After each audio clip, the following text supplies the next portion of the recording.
when you categorize the world in that way, when you think in terms of categories, you leave out the processual relational tensions that always mediates categoricity, that within every binary or binaric formulation are worlds in their becoming. Cultures are holding spaces for bodies, right? The rituals, the rites of passage, but cultures can also become a form of imprisonment. So in the ritornello, in the repetition, something crystallizes, but then in its crystallization, cracks become possible, right? Maybe my father is diffracted in the thick now. Maybe he is here. Hmm. Maybe his ghost is how I live. Hmm. Maybe his ghost is in fungal blooms or in the architecture of ancestrality.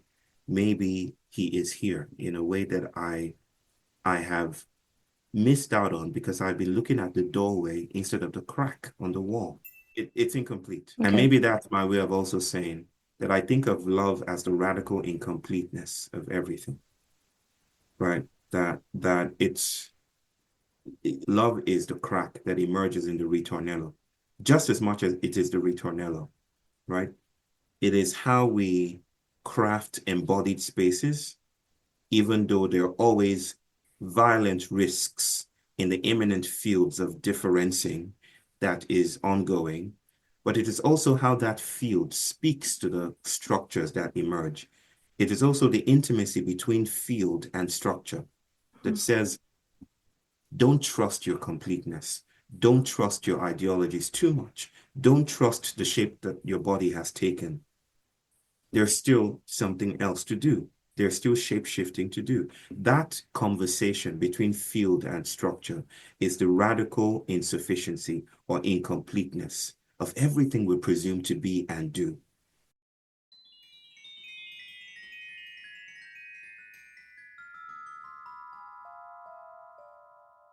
Hello, everyone. Welcome to Love and Philosophy. This is Andrea Hyatt, and this podcast is still forming, but is forming around the idea of life as a journey and one that involves binaries, but that we can learn how to hold beyond dichotomy. One that takes love seriously and thinks about what it really means in our lives and our academic work. I'm talking with Bayo Akomolafe today. He's a philosopher, a psychologist, a professor, a poet, a teacher. He's also the founder of the Emergence Network, and he's written 2 books. Today, we mostly talk about one of those books called These Wilds Beyond Our Fences, Letters to My Daughter on Humanity's Search for Home. And because there was some disruption, we were supposed to meet earlier and we couldn't. So you kind of hear that at the beginning. We have to settle and get our poise.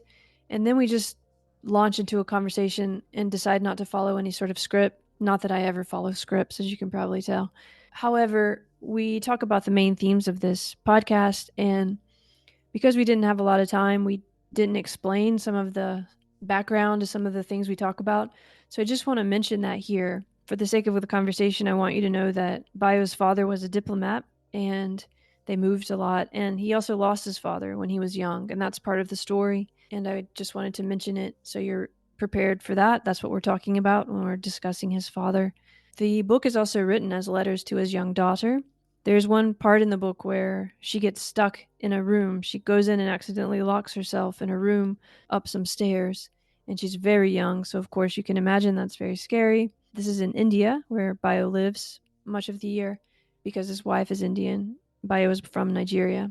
And his little daughter, gets locked in the room. And we discuss that here and how Bios found this rickety ladder and somehow managed to find a little window or hole to get his arm through to help comfort his daughter and also to hold her so they could tear the door down basically to get her out. I hope you will have a look at Bio's work. He writes in a way that really opens up multiplicities, makes us think about the many other ways there are of being human that we haven't explored yet, and how we can hold our differences and let them be what they are, while also understanding that, as he says it here, the cracks are the love and the openings, the portals, the places to move through to feel one another and see one another differently. So I hope you find some of those cracks that let the light in today. Follow that transformation. Feel whatever you're feeling fully, embrace it. Know that you are important. And I'm glad you're here. And I send you a lot of love today, wherever you are. All right, here we go. Okay. Hi, Bayo. Thank you so much for making time being here today. I know it wasn't easy. Thank you, Andrea. Yes, it hasn't been easy, but it's worth it. Yeah. Well, thank you. I think since we've had a little disruption, and that's an important word, what I'd really like to do is just get right to the heart of it. My research, this podcast, a lot of the philosophy I do has to do with dichotomy and this idea of beyond dichotomy, holding paradox, which I have a million notes here of how this could relate to your work. But instead of trying to follow a script, maybe I'll just ask you lately in your life and even right now, how do those words feel to you? The idea of binaries and those not being what they seem. How do you see that? I think I'll just start there. What comes to mind? Hmm. Thank you, sister. And again, I'm grounding myself in this vocation of care that is larger than care. Um, I'm here somewhere in Great Barrington in Massachusetts, which I flew into just last night. And yes, there is something to be said about binaries as modulated attempts to ways we organize the world so that it is convenient, it is legible, it is accessible, it is intelligible. Right. Modernity is a form of organizing. It organizes complexity. Um, this organizing is a form of care, right? It is an attempt to hold ourselves. It's a ritual. It's a way to hold ourselves and hold our bodies. We would say that darkness is the opposite of light, that man is the opposite of woman, that the divine is the opposite of the mundane, that this is the opposite of that, right? It's not evil, it's not wrong, it's just a very inadequate and limited way of of meeting complexity.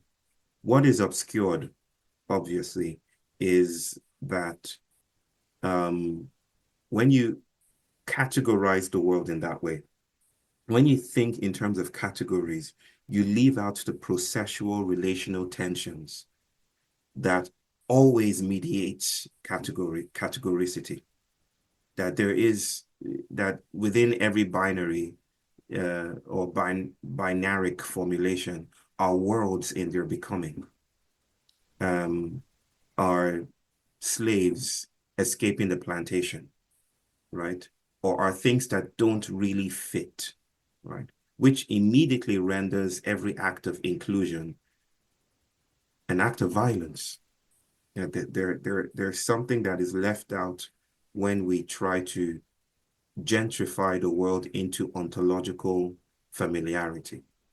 So I speak about ontofugitivity or ontospillage to mark the ways that the world is too promiscuous to fit neatly into binary formulations or binary formulations. Yes.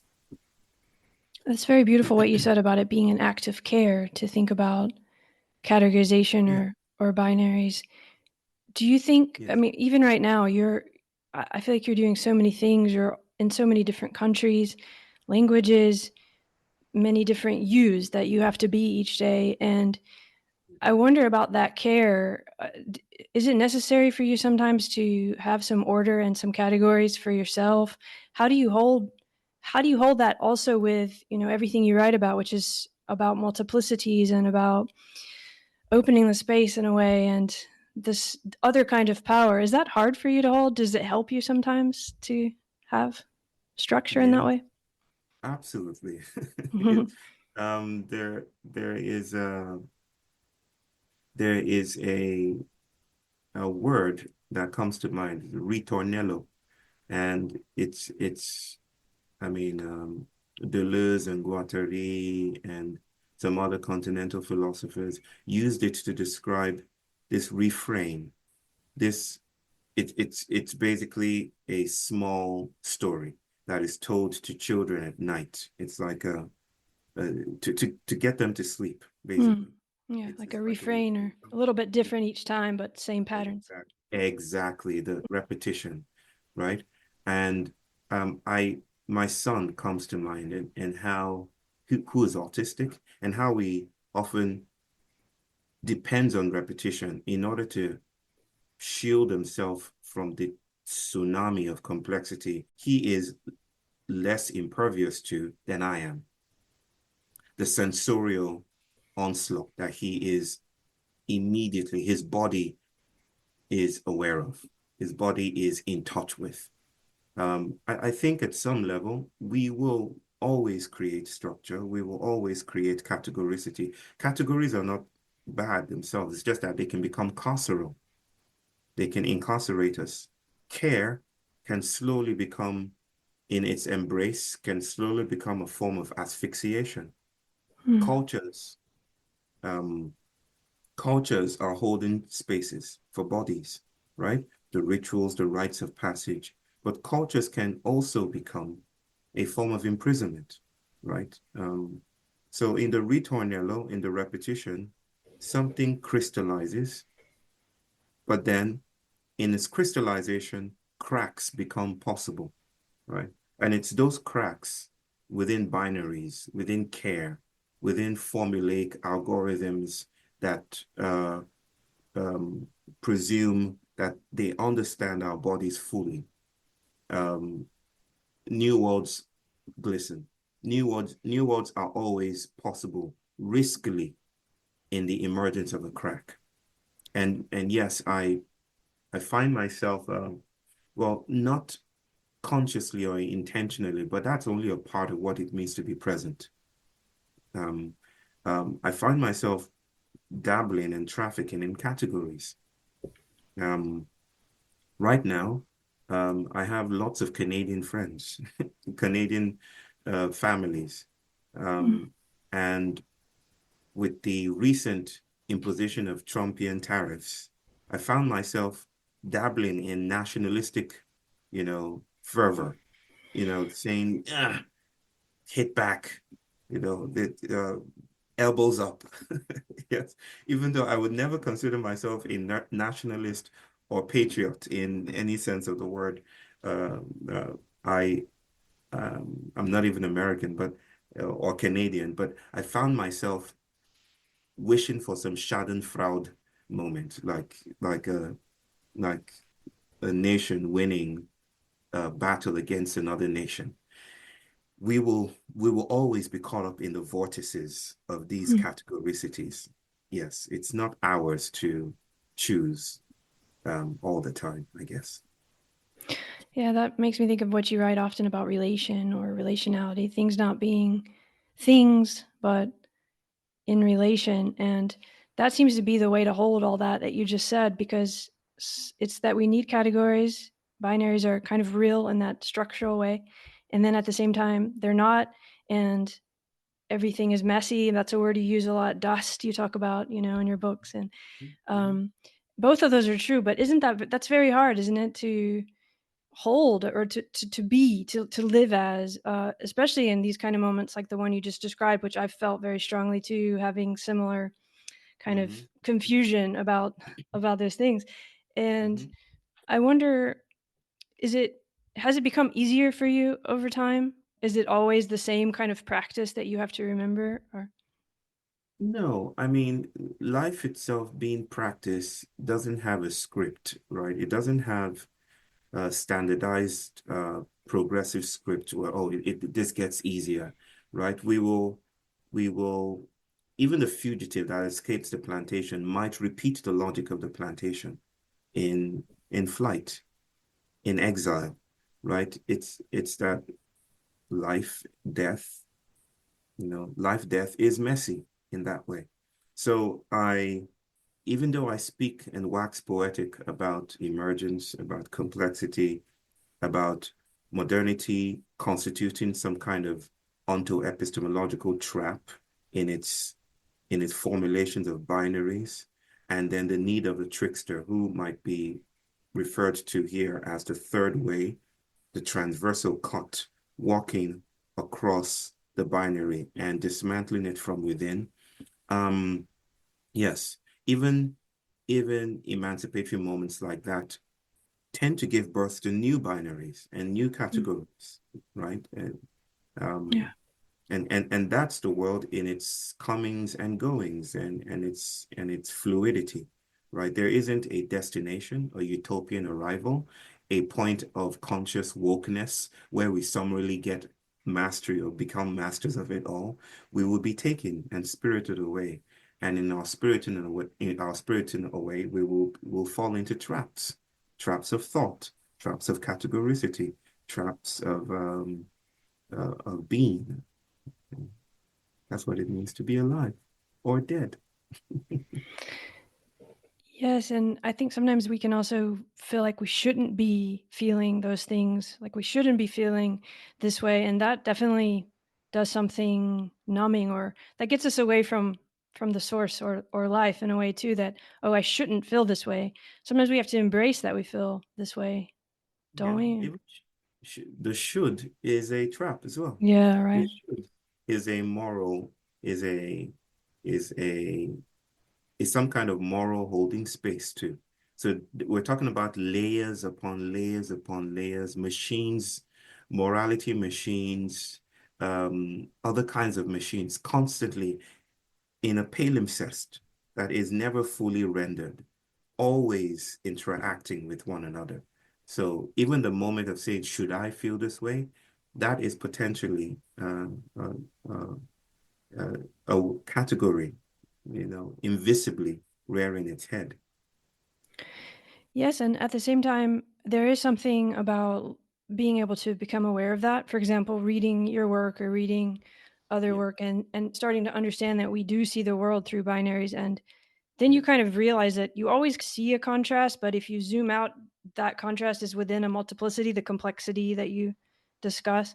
And when you were talking about your son and about this sensory overwhelm, I was thinking of you as a boy, the way you describe yourself in these wilds beyond our fences. Did I say that right? yeah, When yeah. you were talking about the tapes that you listen to over and over after this very moving, everything with your father is very moving in that book, I find, to just bring up love right now. And you were listening to these tapes over and over and over again, and I wondered in those moments how you became the person you are now, because in that part of the book you seem so unable to deal with all of this multiplicity and sensory overload, and you just want to, or at least I'm projecting, probably you want to be alone with your books, and that was kind of how I was as a kid, and protected. And I found myself wondering, how did you become a public intellectual from that place? And I think as I read through the book, then I started to realize it was this practice of understanding your habits and stepping out of them and looking at them or something. But I wanted to ask you about it, and just like what came to mind, or if that relates to what we've been talking about at all. That is intriguing. Well, I did try to save my dad conceptually from his incarceration behind the pearly gates or death or whatever. Um, and my way of trying to do that was to deepen my exercise of understanding my faith. I think those are the early days, the seeds of my public intellectual Mm. career. That if I understood well how the world worked, I could build a time machine of some kind, a temporality machine, a vehicle, a multi-dimensional vehicle that could take me from the mundane to peel back the membranes of the ordinary so that I could actually touch him again. Yeah. Um, and and yeah, the more that I did try to do that, the more my time machine glitched and failed. It didn't quite transport me to the pearly gates. And then I started to recall a lost memory, so to speak. And maybe the pearly gates were not at a distance. Maybe it is here. Maybe the afterlife is in the meanwhile, right? Mm. And in thinking about in increasing or bending space-time in that way, increasing reality in that way, other kinds of thoughts became possible. I started to let go gently of the notion of a giant truth, Mm-hmm. a destination, the jump off point. And I started to think about the materiality of the world we're already in. That maybe heaven is not at a distance. It felt like a rationalizing of my failure, but it worked, right? Maybe my father isn't there. Maybe my father is diffracted in the thick now. Maybe he is here. Maybe his ghost is how I live. Mm-hmm. Maybe his ghost is in fungal blooms or in the architecture of ancestrality.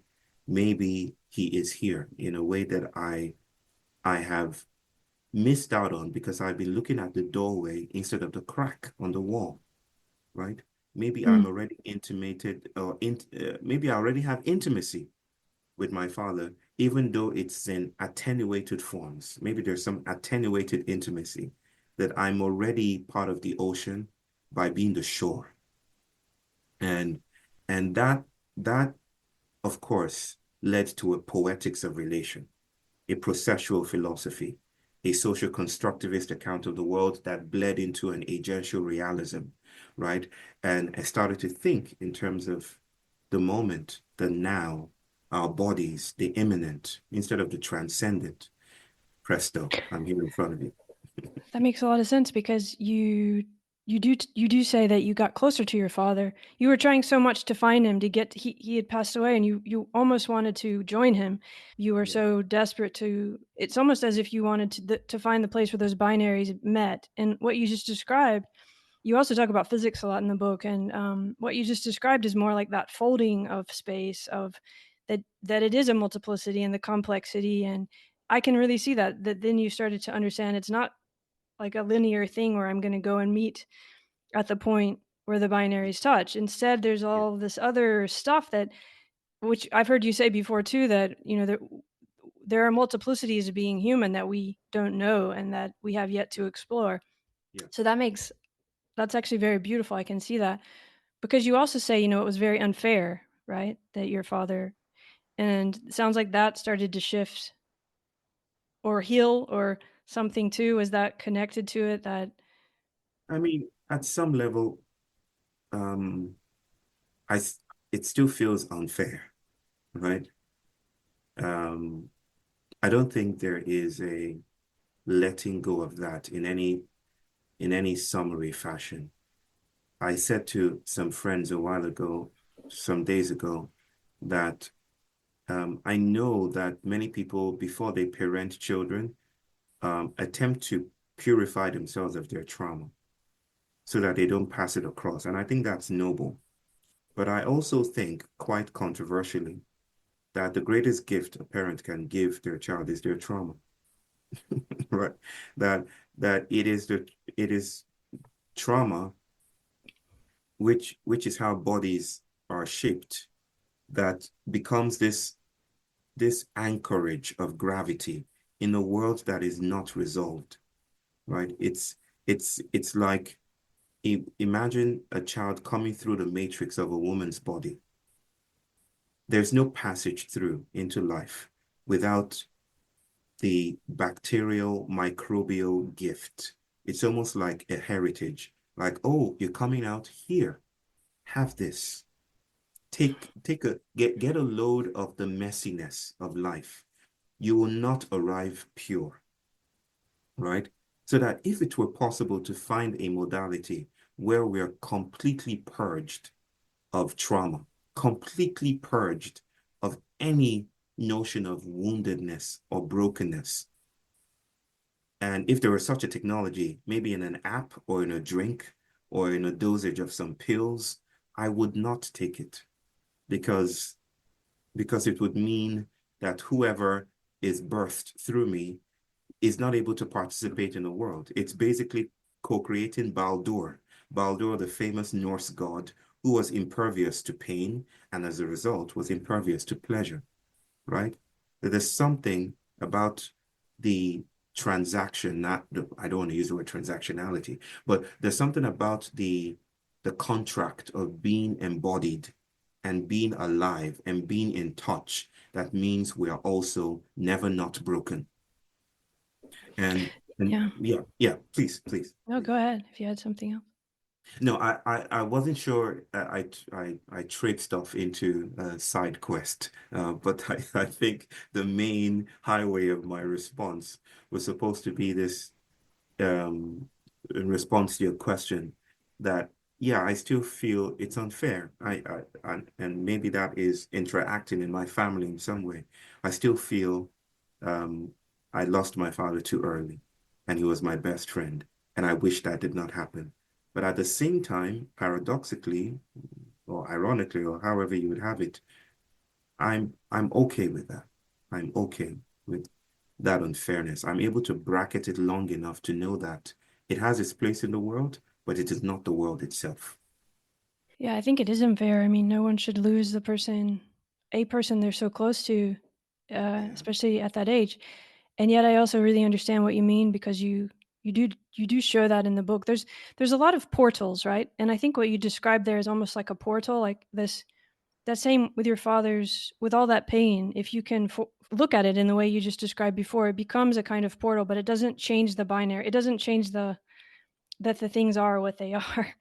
And in your book, you talk about doors a lot, or their doors or windows. Like when your little daughter, who the book is to her, it's letters to her, when she got stuck behind the door, and you found the window to hold her. That seems like another example, in a way, of what you were just Mm, describing. I'm not sure how, but does that mm. make any sense at all? This, I yeah, love I love you so much for bringing back that story to me, Andrea. Thank you.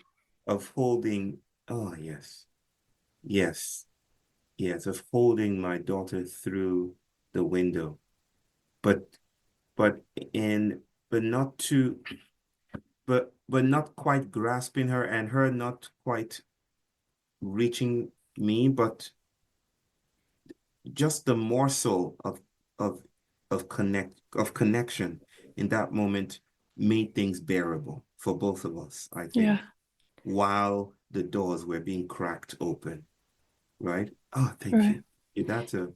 Yeah, yes, that is a way to see it. It may even be a way to think about the entire book, right? The wilds beyond our fences are already within the fences. They're already here. They're not they're not outside. They have some kind of ambassadorial presence within the ordinary. There's an embassy of the otherwise that exists in our spaces. Yes. that's very touching. Thinking of your father with the ambassador in the Yes. embassy. Yes. Yes. But yeah, exactly that. The way you describe it in the book, your daughter is really scared because she's been locked in a room, and but you can just touch her, and it's not enough, right, to take away the pain and the fear, but it's enough to keep her there so she's safe and so that the situation can change. And that Yes. feels a bit like what we were talking about with your dad, of that space you got to, that portal, doesn't make it less what it is, but Yeah.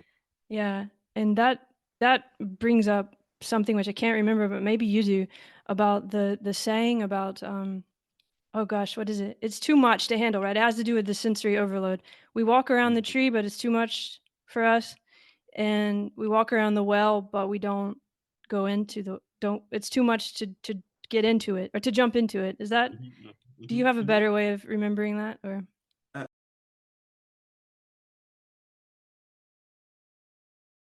no, I don't know. You see that was in the book as well? Yeah. I, I think so. Yeah. It's like a one I think you're talking about, you hated, listening to the tongue, mother tongue, and but then you wanted to learn some sayings, I guess when you were writing the book, and there's one saying in Yoruba, do I say it right?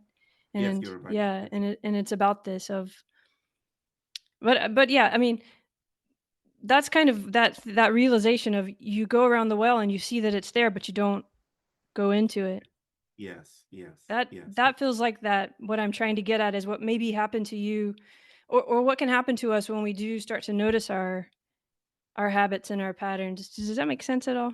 It does. It does. It's that noticing is an interruption of some kind. Disruption, interruption, that's right.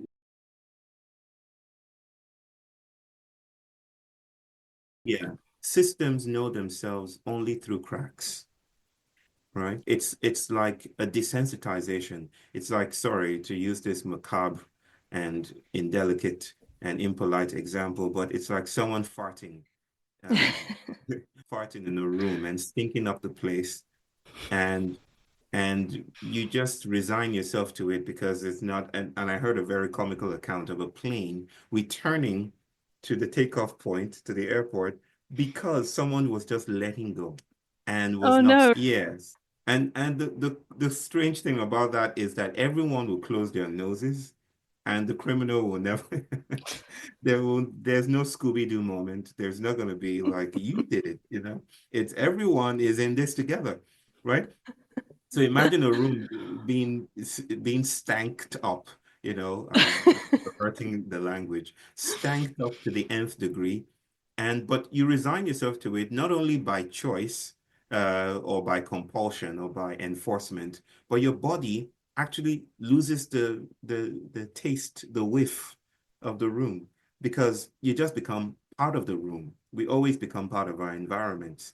But someone cracks a window open or comes into the door and says, what is that awful smell? By this time, you've forgotten what's happening. You're like, what smell? Right? It's through cracks that systems recognize themselves and know themselves. So noticing is not just um, an individual thing, it's a perceptual regime, understanding and meeting itself as if for the first time. Cracks are always impersonal. They're more than personal, more than human. And maybe going around the well and not jumping into it, or going around the tree, I need to understand what that proverb is saying. I'll revisit it so I can see what I was saying there, or what the Yoruba people were saying there, is an invitation to notice that, yeah, it's simply that, an invitation to notice. Do you see any parallels with that and where we are right now, just in terms of what we were both kind of hinting at as being we're in a room right now and I'm not sure who's opening the window or if there's windows or what's going on, but there also Yeah. seem to be a lot of cracks. And how do you see this moment that we're in and through that orientation? Retournello. It's the circle, it's the concretized, crystallizing circle. Think about a pandemic. It made us ask questions like, what is work though? What is education? Why do we need to go to work, right? It's that the entire world started to like, okay, what is normal? What is abnormal? What are children? What are those little things running around, because parents were so used to sending their children off to school, right? That when they came home in the morning, they came down in the morning to go to work, they met these little versions of themselves and they didn't know what to do with them. Literally, there were papers in India, and we're in the pandemic in India, that were asking questions like, what do we do with these things that we call our children? Right? They came to interview my wife, who at this point in time was a was was known in some places for her unschooling work. And so they came to interview her and said, you're unschooling these little versions of ourselves. What are they? What do you call them? What's their botanical name? Right? It was very interesting. Oh Of wow. course, I'm mixing it up a little bit. But yes, this seems to be where we are as a species, as as um, amniotic spaces within white modernity. That its care paradigm, white stability, is its care, is flailing, it's dying. The United States is specifically is witnessing an empire in decline, right? And as this space of care withers, and as the ruinage of the Anthropocene becomes more um, clarifying, more lucid in its spread, in its pervasiveness, um, we are doing many things at once. We are attempting to return to what a someone that I know and care about very deeply, her name is Laura Pena Zanata, would call rituals of absence. And And it's also, a way that we're stabilizing ourselves within a world that is dying. We don't know how to really meet this moment, but we're also experimenting tentatively, haltingly, surprisingly, riskily with the crack. And that is important work. That is parapolitics. That is post-activism. Yes, we are at the threshold of a care that doesn't know how to care any longer. I'm glad you brought up care, because before we go eat, I want to talk about love a little bit. And when you were talking, I was thinking of how you've said experimentation is, I don't know, holding the space for experimentation is what we're trying to do in a way, or open the space. And you just brought up care there. And also reading your book, the one I've already mentioned, it's so about love. It's love of your dad. It's love of your family. It's love of your daughter. It's love of your wife. Your wife even writes, in it, it's so loving, but in a way we've been talking about it, a very disruptive way. And there's spiders, and it's like, it's a lot of, there's water, there's all kinds of disturbing moments. But so I guess I'm just trying to put that together. We're in a disturbing moment now too. And how do you see love? What's love going to do for us, or what is it right now for you? Well, that book, These Walls Beyond Offenses, um, which was the shimmering data point in our conversation system, um, ends without ending. It's a truncated ending. I'm supposed to gather 9 hushes. I don't quite, or 10 hushes. I don't quite fulfill the ritual. Yeah, I was going to ask you about that. The last four in the little flower, but that's not. Yeah. Yes, it's incomplete. And Okay. maybe that's my way of also saying that I think of love as the radical incompleteness of everything, right? Love is decoloniality. Love is the crack that emerges in the Retournello, just as much as it is the Retournello, right? It is it is how we craft embodied spaces, even though there are always violent risks in the imminent fields of differencing that is ongoing. But it is also how that field speaks to the structures that emerge. It is also the intimacy between field and structure Hmm. that says, don't trust your completeness. Don't trust your ideologies too much. Don't trust the shape that your body has taken. There's still something else to do. There's still shape shifting to do. That conversation between field and structure is the radical insufficiency or incompleteness of everything we presume to be and do, right? And love continues into my next book. It's called An Ocean of Milk, a parable of love in 3 numbers. Oh, wonderful. And it's basically a paean to this radical incompleteness told through the story of a trickster that leaves the familiar in order to die well. And that's what I'll say. Well, I can't wait to read it. And that makes a lot of sense. That's the sort of fold in space time that got you closer to your father. And that's the window that you found to touch your daughter. And so I see that. So thank you for, connecting those dots with the word love. And thanks for making time today, Bayo. I really hope things go well for you today. And I appreciate you and your work. Thank you very much, Andrea. Thank you. Thank you. All right. Bye. Bye.